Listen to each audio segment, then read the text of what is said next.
Boa noite, pessoal. Tudo bem? Tudo bem por aí? Um prazer estar aqui novamente. A gente vai começar aí a nossa. Hoje a gente vai fazer a live do terceiro capítulo do livro Pedagogia Diferenciada. E enquanto o pessoal vai chegando aí, sexta-feira, né? Todo mundo querendo ir para a balada, mas antes da balada, vamos dar uma passada aqui para a gente conversar um pouquinho sobre esse tema que é tão interessante, né? Especialmente para quem trabalha na área da educação. Então, vou dar só um tempinho pequeno enquanto as pessoas vão chegando. Enquanto isso, vou falando do sorteio que eu lancei na última live, né, na quarta-feira, quando a gente fez a live do capítulo 2. Eu finalizei falando do sorteio que a gente vai fazer.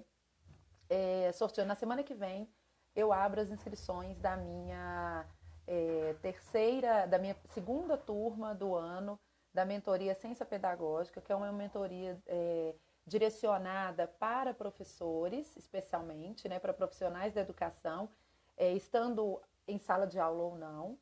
E nessa mentoria a gente trabalha em 9 encontros, questões relacionadas à educação, desenvolvimento humano. É bem interessante, semana que vem eu vou falar mais sobre isso, mas eu já lancei o sorteio que a gente vai fazer sorteando uma vaga totalmente gratuita para participar dessa mentoria, tá? São vagas reduzidas, não são muitas vagas, porque é ao vivo que a gente faz essa mentoria, é um acompanhamento presencial que eu faço com essa turma. Então não dá para ser muita gente, senão a gente não consegue fazer encontros produtivos, né? E aí no dia 24, depois da última live, a gente vai fazer então o sorteio. Então, para participar, tem uma postagem, tanto aqui no Insta da Essência Pedagógica, quanto no Insta, o meu perfil particular, eu.adririquena, que eu coloquei lá uma postagem escrito sorteio, eu coloquei lá as regras, tá? Então, visita lá e confere como que você pode participar desse sorteio, tá bom? E vamos começando então. Acho que já deu tempo. Conforme for chegando o pessoal aí, vocês vão sinalizando aqui para mim. A Lili Francischini já entrou aí, seja bem-vinda, Lili. Bom, o capítulo 3 do livro Pedagogia Diferenciada, das Intenções à Ação de Philippe Perrenot, ele fala o seguinte, primeiro, é um capítulo que parte de um olhar mais didático, né? E ele já começa dizendo que é inútil a gente diferenciar pedagogias que sejam incapazes de proporcionar aprendizagens essenciais, e vocês vão perceber ao longo do capítulo que, além de ser aprendizagens essenciais, também com sentido, tá? É um convite, então, né, à revisão da nossa prática pedagógica, tá? É muito interessante que a gente se atente a isso, porque realmente é um convite a esse processo de revisão constante. E esse processo de revisão constante é interessante porque a gente faz isso constantemente na mentoria, tá? Então é bem bacana aí. Ruth, seja bem-vinda aqui na nossa live. Tá chegando aí, Lili Francischini também. Bom, o capítulo 3 ele se chama Diferenciação e Práticas Pedagógicas Favoráveis à Transferência de Conhecimentos. É importante, num primeiro momento, diferenciar, né, dizer que diferenciar a pedagogia não é necessariamente abandonar didática, abandonar teorias de aprendizagem, esquecer de processos de avaliação formativa, de jeito nenhum. A grande verdade é que uma pedagogia diferenciada é dar sentido à nossa prática, ao conteúdo, né, ao processo de aprendizagem, de forma que ele gere realmente aprendizado, né? Então, acho que isso é muito interessante e Perrenot vem falar isso constantemente nesse capítulo, tá? Vamos ficar atento aí que vocês vão percebendo isso. Ele vai dizendo que transferência de conhecimento, tem algumas partes que eu separei, então eu vou fazer uma leitura dessas primeiras partes e aí nós vamos conversando. Ele vai dizendo que transferência de conhecimentos é a capacidade do sujeito de reinvestir suas aquisições cognitivas, né? Então, tudo aquilo que ele vai aprendendo, tudo aquilo que nós aprendemos, por isso cognitivos, no sentido mais amplo, em situações novas. É a proposta da contextualização, né? Então, contextualizar o que a gente aprende em situações inovadoras do nosso dia a dia, tá? E isso, gente, o tempo todo, tá? desde o início.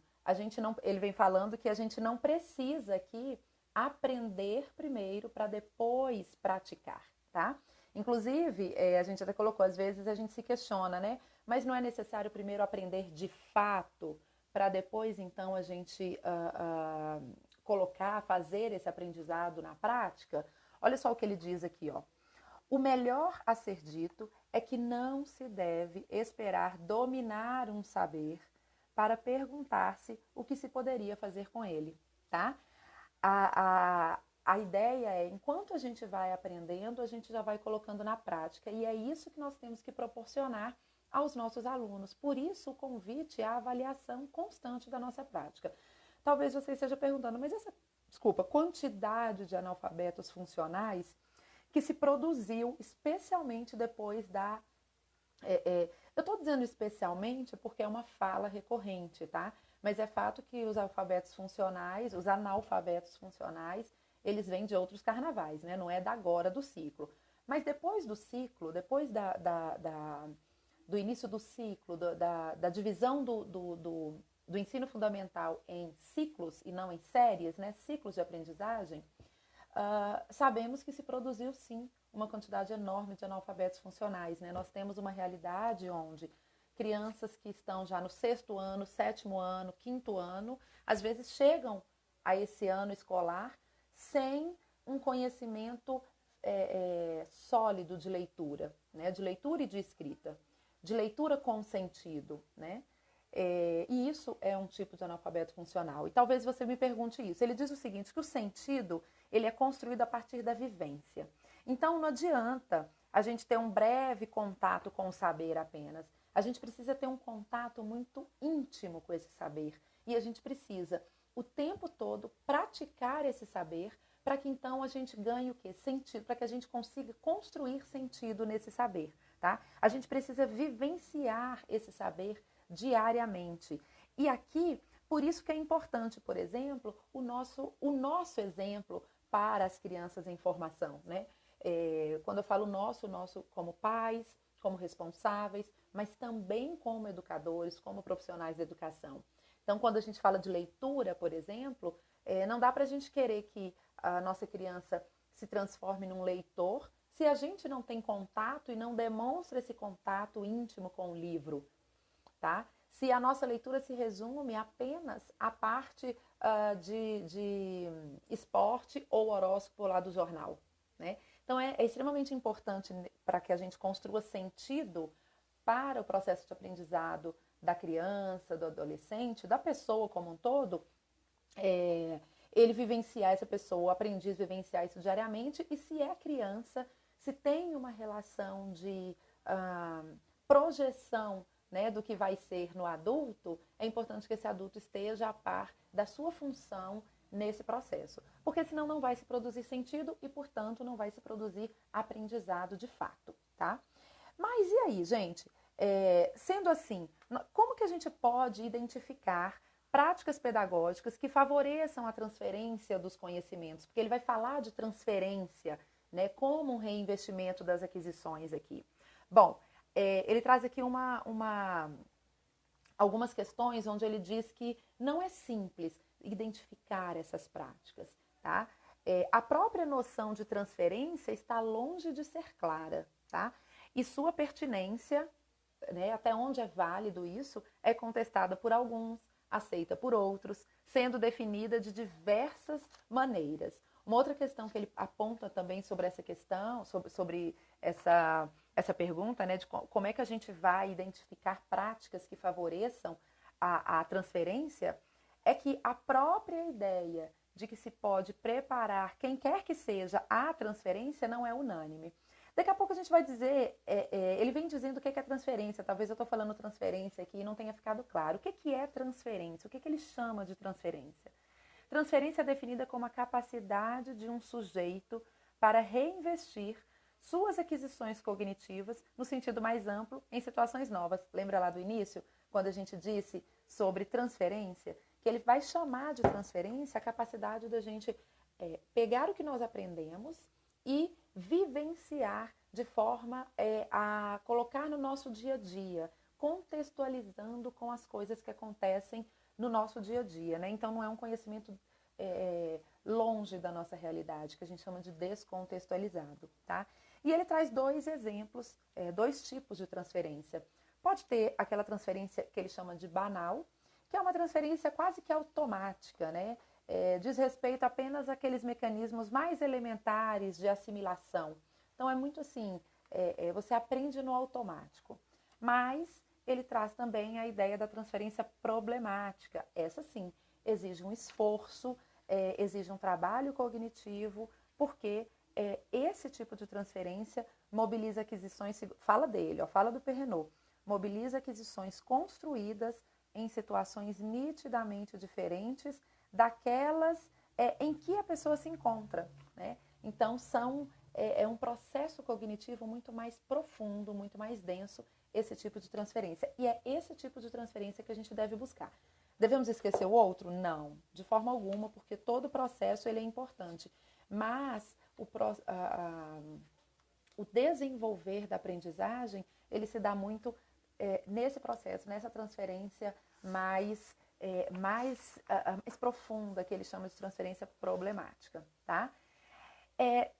E aqui ele fala a partir da ideia de sentido, né? Que é uma outra coisa que eu achei bem interessante, que eu coloquei aqui. Sabe aquela pergunta que a gente ouve às vezes como professor, como pai, ou que a gente mesmo já fez em algum momento? Por que eu preciso estudar isso? Por que eu preciso aprender isso? Ele tem uma fala que é fantástica, brilhante nisso aqui e que mexe com o brio do professor, né? Ele diz o seguinte, que esses debates internos, eles não deveriam fazer-nos esquecer que não se vai à escola exclusivamente para aprender a exercer o ofício de aluno, especialmente no que diz respeito às respostas, tá? Então, a nossa resposta enquanto professor, enquanto responsável pela relação de aprendizagem de uma criança, de uma outra pessoa, precisa partir disso, né? De que a gente não tem que, a gente não pode permitir que esses debates nos levem ao esquecimento de que a gente não vai à escola apenas como ofício de aluno, apenas para estudar, tá? Nem mesmo para se preparar e assimilar o programa dos graus seguintes, né? Para que a gente, então, comece a subir os degraus, né, da vida acadêmica. A grande verdade é que a escolaridade ela só tem sentido se o essencial do que nela se aprende possa ser investido fora dela. Paralelamente, né, durante a caminhada ou mais tarde. Então, não é que a gente vai precisar dizer nessa ordem, né? Então, sempre tem aquela pergunta, para que eu aprendo, por exemplo, fórmula de Bhaskara? Eu preciso contextualizar, dar sentido àquele processo de aprendizagem. E tem um outro momento, deixa eu ver se já é o próximo aqui, que ele diz o seguinte, que o sentido não necessariamente precisa ser um sentido... o sentido ele não precisa ter uma situação de utilitarista. Ele não precisa ser utilitarista, tá? O sentido ele pode ser a partir de uma necessidade direcionada à arte, à estética. Tem uma outra parte que eu separei aqui que eu vou ler isso para vocês. Então, quando eu falo de sentido, não é necessariamente trazer a utilidade daquilo que está se aprendendo, a utilidade fim, tá? O objetivo final do motivo de eu estar aprendendo aquilo. Mas é incorporar aquele aprendizado no dia a dia do aluno, no dia a dia do aprendiz, tá? Fato é que a gente não dá conta muitas vezes de fazer isso, né? Como professor, acho que eu posso dizer isso e dizer inclusive pela maioria da nossa classe, de que a gente não consegue, mesmo sendo um especialista da área que a gente está lecionando, tá? Quando a gente chega ali no ensino fundamental e médio, que divide-se por disciplinas, né? A gente tem dificuldade, sim, de dizer para o nosso aluno, de dar sentido para aquilo que ele está aprendendo, a não ser um sentido fim, sentido de um objetivo final para aquilo. E não convence muito, porque às vezes o sentido fim não é o que o aluno busca, né? Não é o que vai motivá-lo a aprender, tá? Então é importante que a gente se atente a isso, viu? Mas aqui à frente, ele vai dizer o seguinte, que sobre as práticas que ele chama de transferogênicas, né? O que são essas práticas transferogênicas? São as diferentes maneiras de lutar contra os velhos demônios da escola, né? Ele categoriza isso em 6 categorias, né? Ele divide em 6 categorias essas práticas transferogênicas, né? De transferência, e que tem o objetivo de lutar contra esses velhos demônios, que são o quê? Essa cultura de que você tem que aprender isso porque sim, né? Então isso é bem interessante, nós vamos falar sobre cada uma delas. A primeira é reconstruir e negociar os objetivos e os conteúdos. E aqui eu começo lendo a primeira frase que ele coloca aqui no livro. De modo igual, toda certificação final, vocês vão perceber que essas 6 categorias, elas têm uma avaliação, uma análise que fala muito de uma educação para adultos, tá? De uma educação quase que acadêmica. Mas, dados os devidos ajustes, a gente consegue colocar isso até na educação infantil, tá? Então, olha só, de modo ideal, toda certificação final de uma formação deveria garantir a transferência, né? Lembra lá o que é transferência. E, portanto, embasar-se em situações novas com as quais o aluno não tem familiaridade. Então, aquela proposta, o diploma, né, o certificado final de um determinado curso, ele precisava garantir que aquela transferência foi construída, vou chamar de construída aqui, tá? Mas ele traz um questionamento, né? A gente sabe que as escolas, de um modo geral, não caminham por essa linha, tá? De modo geral, as escolas têm uma grande dificuldade de caminhar por essa linha. E aí ele traz, então, essa pergunta: o que impede a escola de integrar a preparação da transferência a seu projeto? Né? Quais são os grandes desafios, os grandes obstáculos da escola de integrar essa preparação para a transferência ao seu projeto pedagógico, tá? E ele vai trazer algumas hipóteses, que eu quero lê-las aqui para vocês. Vou fazer um resumo delas, mas vou usar as palavras do texto mesmo, né? Primeiro, ele diz, uma das hipóteses é que isso exigiria uma flexibilidade espetacular dos programas e sua reconstrução em termos de campos e de núcleos conceituais em torno das matrizes disciplinares. E no final ele diz o seguinte, que a escola só consegue ensinar tantas coisas como ensina em um ritmo tão rápido porque ela não espera que todos os alunos alcancem o domínio, né? E aqui é quase que um soco no estômago, né? Como que ele traz essa fala? E realmente é isso, né? A gente só consegue quantas vezes nós avançamos conteúdo conscientes de que não foram 100% dos nossos alunos que aprenderam aquele conteúdo, que entenderam, que realmente dentro de um nível de abstração conseguiram internalizar aquele conteúdo, e a gente passa o quê? Para frente, porque a gente precisa vencer o conteúdo, tem prazo para vencer. Então, de fato, nós, enquanto escola, só conseguimos ensinar tudo que é ensinado porque a gente não tem a expectativa real de que todos os alunos aprendam, alcancem esse domínio. Uma outra hipótese que ele levanta é o seguinte: a ênfase dada à transferência dos conhecimentos tornaria ainda mais visível a distância entre o projeto de instruir e sua realização. Na medida em que, se a gente enfatiza demais nesse processo de transferência, a partir daquela visão que ele trouxe de transferência, que é a vivência daquilo de forma real, de forma íntegra, né? A gente ia tornar extremamente visível essa distância entre o projeto de instruir, de simplesmente dar instrução, e a realização real desse projeto de provocar a transferência, vou dizer, ensinar a transferência, tá? E aí ele diz que é mais prudente avaliar as aquisições dos alunos em situações muito próximas das situações de exercício. E, gente, praticar exercício, fazer transferência não... Ensinar transferência não é praticar exercício, né? Ele vai dizendo, lá na frente ele vai dizer isso, né? Que não tem como você treinar para aprender transferência, tá? Uma outra hipótese é isso, né? Isso ameaçaria a equidade aparente da avaliação formal, porque é difícil padronizar situações de transferência, uma vez que você não consegue medir não dá para metrificar o quanto que esse aluno aprendeu, a não ser que ele entre em contato com situações que exijam dele o uso daquele aprendizado, tá? Uma outra hipótese é que seria necessário tempo, energia, imaginação e renovação. Itens que dependem muito, olha só, gente, da relação dos professores com a sua profissão. Olha aqui, mais um convite claro à nossa autoavaliação constante acerca da nossa prática mesmo, né? E por fim, uma última hipótese que ele coloca é que para terem uma concepção precisa da transferência de conhecimentos, de modo de exercê-la, do modo de exercê-la e de observá-la, os professores deveriam ter uma qualificação didática e psicopedagógica maiores. E lá no fim ele vai questionar um pouco esse processo de avaliação dos professores, seja nas licenciaturas, nos cursos de pedagogia, ou até nos cursos de bacharelado, e que conseguem depois, ontem nós na última live, na quarta-feira, a gente falava sobre isso, né? Profissionais que fazem um bacharelado e por falta de profissionais daquela área, na licenciatura ele acaba conseguindo ali uma autorização para lecionar sem ter necessariamente uma preparação mais apurada do que é esse processo de ensino-aprendizagem, do que é o aprender, de como é que esse aluno aprende, tá?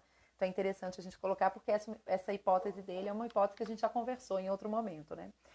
Uma segunda categoria que ele traz é o seguinte: construir e diversificar as tarefas e as situações de maneira a exercitar, entre aspas, a transferência.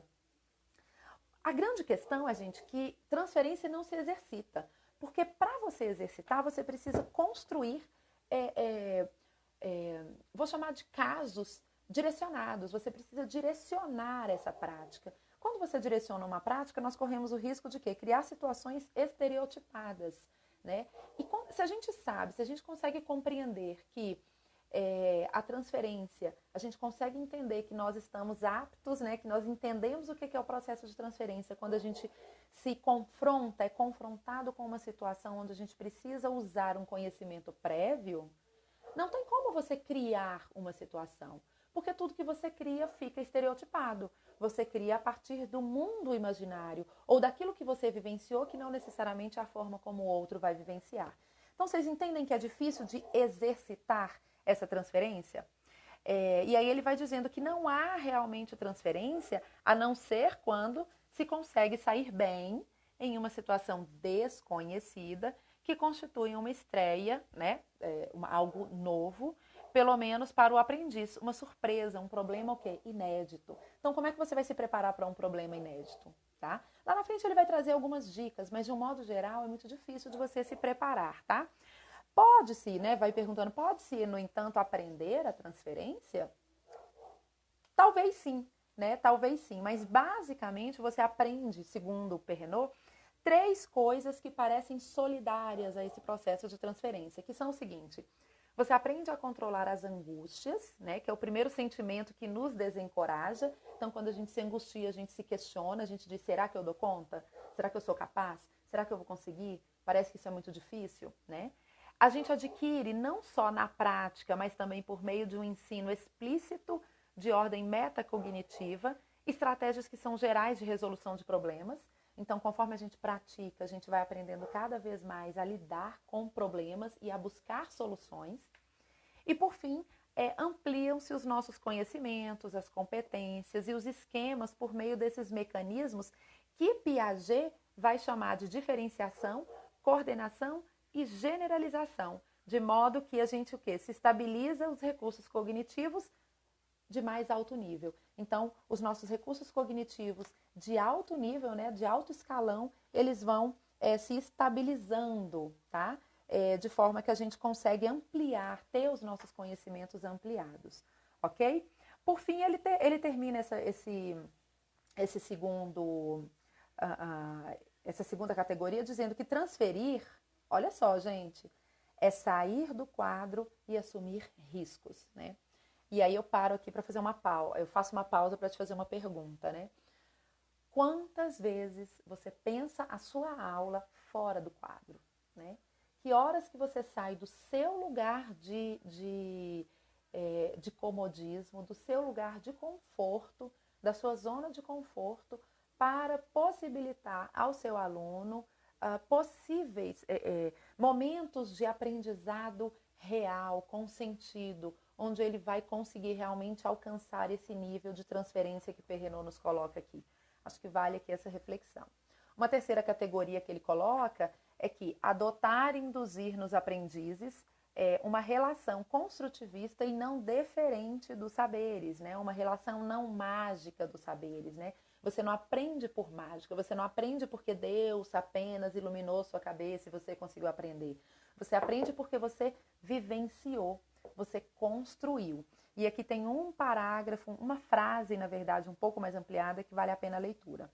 A transferência passa por uma aprendizagem na situação, uma reflexão na ação, um trabalho de ampliação, de recombinação, de generalização, de extrapolação, de correspondência ou de invenção a partir daquilo que o indivíduo já sabe. Então, olha lá a ideia do conhecimento prévio, né? Para fazê-lo, é preciso sentir-se capaz disso, o que supõe, além da autoconfiança, uma forma de epistemologia, de representação realista do saber e da maneira como ele se constrói.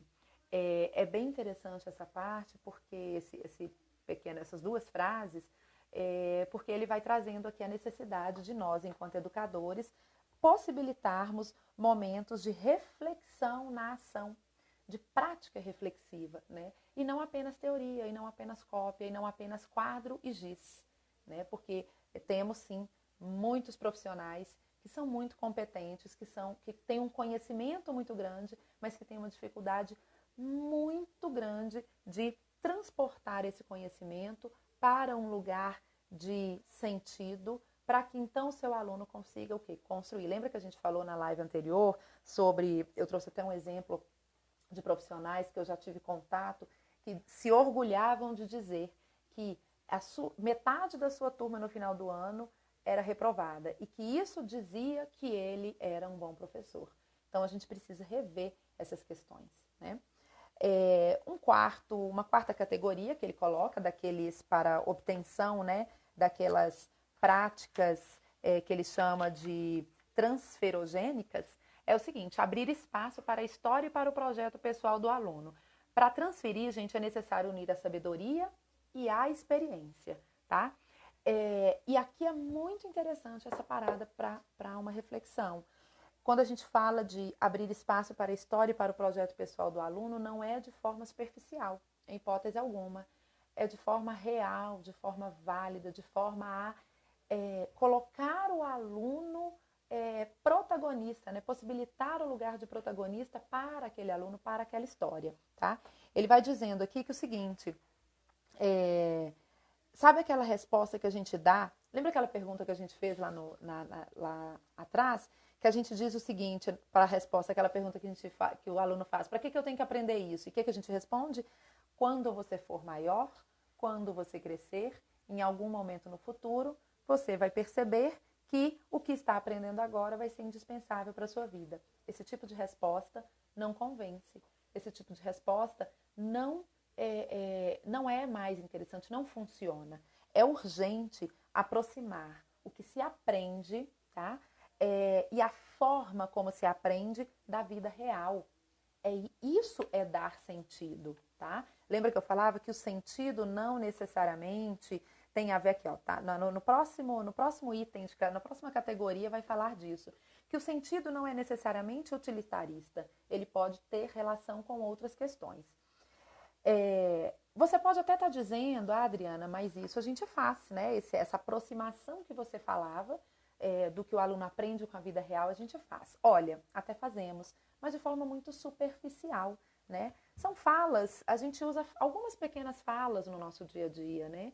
De que isso você vai usar se você for fazer isso, mas a gente não provoca, regra geral, a maioria de nós não conseguimos provocar momentos reais de aprendizado, de vivência desse processo de transferência. Tá? É importante a gente fazer essa autocrítica, porque é só quando a gente faz essa autocrítica que a gente dá o passo adiante para a possível mudança, tá bom?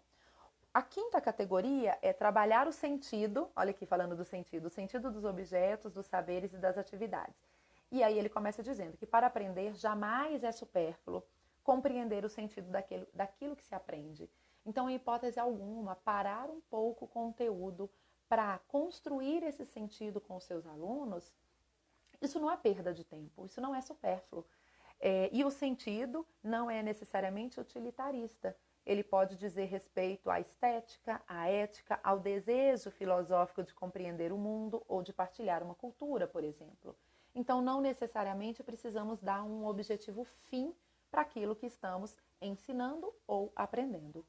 Por fim, a sexta categoria é comprometer os alunos em procedimentos de projetos. E aqui ele vai falar da pedagogia de projetos. E aqui acho que vale a leitura desse pequeno parágrafo, que são 3 frases. Eu vou ler para vocês compreenderem o que é. A gente falou sobre pedagogia de projetos, se eu não me engano, na primeira live, de forma mais rápida, onde eu trazia aqui. Muita gente fala, mas eu faço projetos, eu trabalho com projetos. Mas quando a gente vai parar para analisar, são projetos de Dia dos Pais, projeto de folclore, projeto de lembrancinha para as mães, projeto de Dia das Crianças, e não um projeto que realmente tenha esse sentido que uma pedagogia de projetos com a possibilidade de provocar momentos de transferência para esse aluno vai realmente fazer. Olha o que ele diz, olha o que ele diz sobre projetos. Toda a arte é evidentemente comprometer os alunos em projetos cujo êxito depende de uma aprendizagem.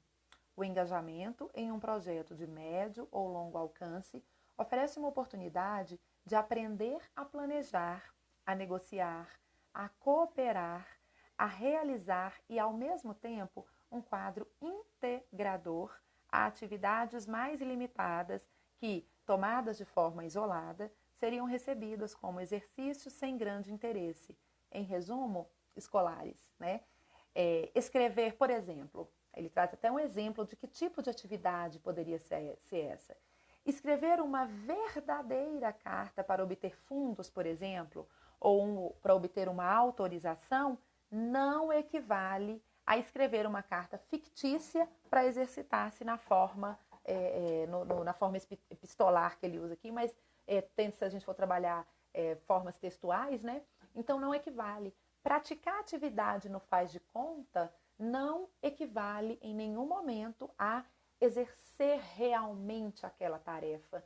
Então, nós vamos escrever uma carta, pessoal, para arrecadar fundos para aquela comunidade ali do lado da escola, né? Diferente de, então tá, vamos escrever uma carta para o nosso presidente. Sobre o que, professora? Pode pedir o que você quiser. E aí essa carta não sai do caderno do nosso colega, do nosso aluno ali, a não ser para dar um visto.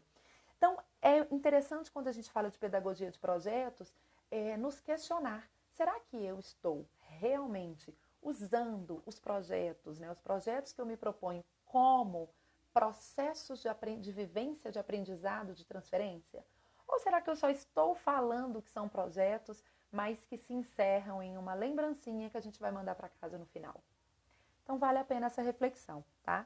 Por fim, gente, já finalizando o conteúdo da nossa live, ele vai falando, né, e já encerrando também o capítulo 3, ele vai falando sobre transferência e construção de competências, tá? Vai dizer que toda competência é transversal, no sentido de que ela atravessa diversas situações e não se encerra na situação inicial. Por isso que a competência é transversal. Você começa a trabalhar com um objetivo, né, para desenvolver determinada competência, mas ela perpassa por vários caminhos, de forma que você não consegue, você não pensa, você não encerra esse aprendizado na primeira situação. Você vai adiante, e dali você vai aprendendo muitas outras coisas, tá? E ele vai dizendo, então, o que é competência? Competência é a capacidade de mobilizar diversos recursos cognitivos para enfrentar um tipo de situação. Então, olha só, competência é a capacidade de mobilizar diversos recursos cognitivos para enfrentar um tipo de situação. Ou seja, competência é quase que a mesma coisa ou caminha junto com o processo de transferência de aprendizagem, tá? de conteúdos, de aprendizado. Bom, é isso. E aí talvez você esteja perguntando, puxa vida, como é desafiador, né, provocar uma mudança na nossa prática de forma a diferenciar realmente a pedagogia que eu pratico. Especialmente quando a gente vem de uma formação que não passa por essa reflexão, né? Eu, como pedagoga formada, inclusive numa universidade pública, questiono duramente os nossos processos de aprendizagem na universidade, porque eles não perpassam, na maioria das vezes, por esse caminho. E aqui ele deixa uma pergunta. A questão da formação dos professores é inevitavelmente levantada. A seu respeito, pode-se arriscar pelo menos uma hipótese. Se não incorpora a preparação à transferência em seus próprios dispositivos, ou seja, se a nossa formação, se a estrutura daquele ambiente de formação não incorpora dentro dos das suas práticas de ensino uma preparação à transferência, como então poderia pretender favorecer nos futuros professores as práticas pedagógicas transferogênicas? Se na faculdade nós não somos impulsionados, não é facilitada a vivência de pelo menos essas 6 práticas transferogênicas, como é que a gente vai levar isso para a nossa sala de aula? Ao mesmo tempo, fica aqui o convite, né, ou a puxada de orelha, na verdade, do tema do capítulo 2, quando Perrenot dizia que não dá para a gente que é educador justificar a nossa prática duvidosa, né? Ele não usou essa palavra prática duvidosa, é minha, mas a nossa prática duvidosa é na política governamental, né, nacional de educação, nos pais que não querem participar, ou na diretora, ou na coordenadora, ou ainda na nossa formação. No momento em que a gente se abre para entender esse processo e se dispõe a estudar, se dispõe a provocar essa reflexão, é importante então que a gente comece imediatamente a levar isso para a nossa sala, provocando mudanças reais, tá? Bom, gente, então é isso o tema de hoje. A gente encerra com essa questão, com essa pergunta. Fica aqui esse convite. Quem estiver assistindo aí que for estudante, estiver aí nos bancos da universidade, leva essa discussão lá para a sua universidade, que acho que é uma boa discussão a ser feita no seu curso, tá? Seja de pedagogia ou licenciaturas ou qualquer outro curso que vale a pena. E na próxima segunda a gente volta com o capítulo 4 do livro Pedagogia Diferenciada, às 8h30. Se você ainda não convidou, eu te peço que convide outras pessoas para assistir essa live com a gente. Já tem gente me perguntando aí se eu vou disponibilizar essas lives em outros ambientes. A princípio, não.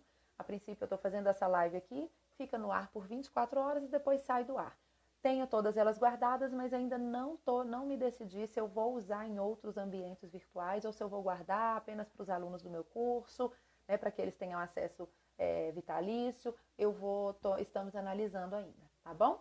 E na segunda-feira a gente abre o processo de seleção para a nossa mentoria Ciência Pedagógica. Na segunda eu vou tirar um tempinho para explicar melhor sobre a mentoria, mas quem quiser já conhecer pode visitar meu site, nos meus perfis, tanto aqui do Essência Pedagógica quanto no eu.adririquena, vocês têm acesso a esses links para conhecer melhor, tá bom? Um ótimo final de semana para todo mundo, fiquem com Deus e na segunda-feira a gente volta com a live do capítulo 4, tá bom? Beijo grande, até mais!